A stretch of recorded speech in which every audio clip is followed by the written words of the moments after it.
What do dolphins have to do with cobras? More than you might think.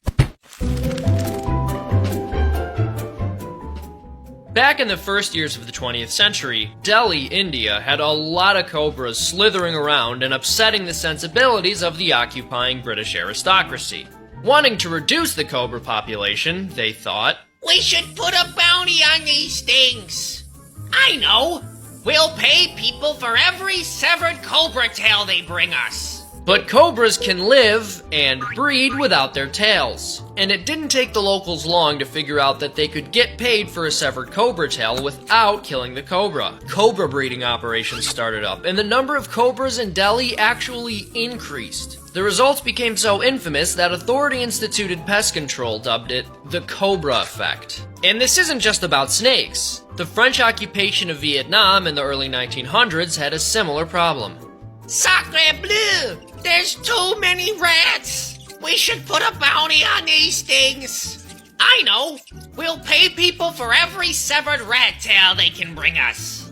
As you may have guessed, the total number of rats in the area, albeit tailless ones, increased. And as recently as 2007 in Fort Benning, Georgia, feral pigs became an issue.